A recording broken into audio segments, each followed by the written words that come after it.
We are going to look at the pH of a weak acid solution and compare it to the pH of a strong acid solution of the same 0.020 molar concentration. Our weak acid is going to be acetic acid, which looks like this. See if we can get this in here.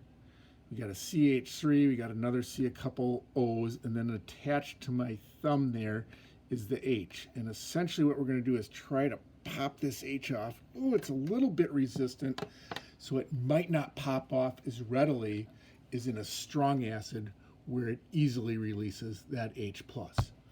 So the difference between the weak acid, it's more reluctant to get rid of that H+. The strong acid readily releases that H+.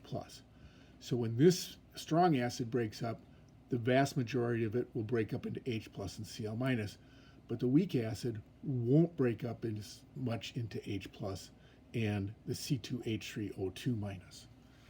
Let's take a look at an ice box where this is initial, this is change. Instead of this being the end, this will be the equilibrium, because we always will have a back and forth between reactants and products.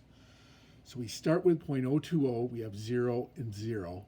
And when this breaks up, let's say it's going to be an amount X, everything's in a 1-to-1 ratio, so this will be minus X, this will be X and X. Is it going to break up into more H+ or more acetate ion, C2H3O2-?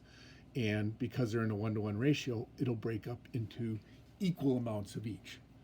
So my final ending point in equilibrium, this is going to be X, this is going to be X, and then this is going to be 0.020 minus X.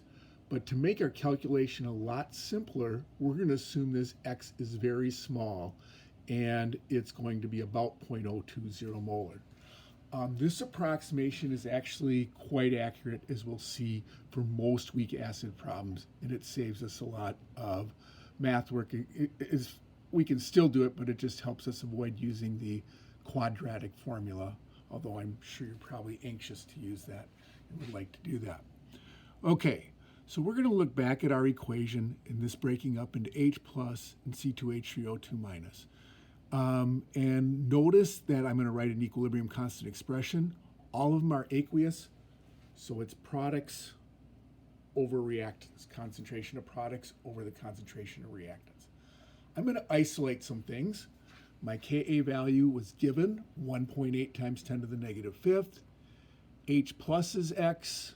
I'm looking at the equilibrium concentration. The acetate ion is X. I'm looking there. And we're assuming that this is going to be 0.020. If we didn't make that assumption, we could still solve that using the quadratic formula.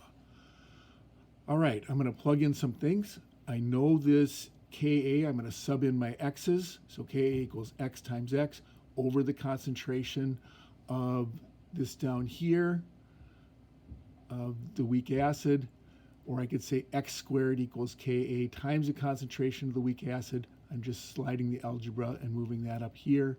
Or X equals the square root of Ka times the concentration of the weak acid, which is the square root of 1.8 times 10 to the negative fifth times 0.020. I solve that, I get square root of 3.6 times 10 to the negative seventh, or X, which we defined as our H+ concentration, H+ and X are the same thing, is 6.0 times 10 to the negative fourth. If I know the H+ concentration, I can take the log of that, or the negative log of that, and I get 3.22. It's an acid, it's got a pH less than 7, so we see this 3.22 right there. We did this whole icebox thing to show why, and we go through the calculations of why. Ultimately, when you get a weak acid problem, what is it going to be? It is going to be H+ equals the square root of Ka times the concentration of the weak acid, assuming that that weak acid doesn't dissociate to a big extent.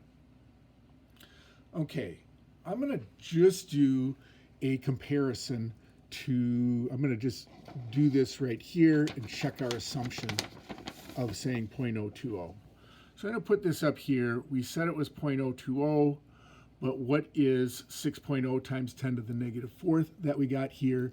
That's 0.0006. So technically I should have plugged in 0.0194 instead of 0.020. That's not a big difference. We say if it's less than 5%, that's not quote unquote significant. So our assumption was okay in assuming that was 0.020. Okay, let's go back here and see if we can get this back in order that we had. And we'll try this. Okay, let's look at a strong acid. And what's the deal with a strong acid? It will completely dissociate into H plus and to Cl minus, or 99.9+% will break up. So if I have 0.02 here, gets broken up, I'm going to end up with about 0.020 here, 0.020 here, and I am going to have something left here because it's an equilibrium system, but it's going to be small. This will be 0.020, this will be 0.020. I know my H plus concentration. So if I know it's a strong acid and I know it's monoprotic, there's only one hydrogen, I can just take the negative log of this value right away and I can say, oh, that is going to be 1.70. And that would be the way to solve it. Okay, what if I would have used like the xset, if I didn't make this assumption about it being small, it would end up probably being 1.71 in this case, but our approximation is very good. Notice, same concentration of weak acid, same concentration of strong acid. Notice my concentration is bigger than my concentration down here, or my pH is smaller right here. Both are acids, okay, both have pHs less than 7, but this is what, between 10 and 100 times more acidic than this one, or more H pluses in the system, because it breaks up to a much larger degree. Just one final wrap up with that is looking at our chart right here. We see HCl is a strong acid.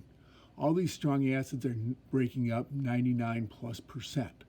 Okay, we find acetic acid down here. Its dissociation was maybe 2 to 3% at this concentration. All the ones below it are going to be less than that. There's a small number, now there are other acids beside this, but most things are either 99% plus, a lot of things are well under 5%, and there's a small middle ground where they're harder to determine, or you have to use more math to do it because they're somewhere in between. But it's kind of the opposite of your typical Bell term. It's a land of extremes. Strong acids are very easy to figure out. Weak acids, relatively easy, and just these, the weak acids that dissociate very little, and then there's a few in the range where they dissociate moderately, and those would be more difficult to figure out. You should be looking at problems 6, 7, and 8 on your challenge problems, and then trying those.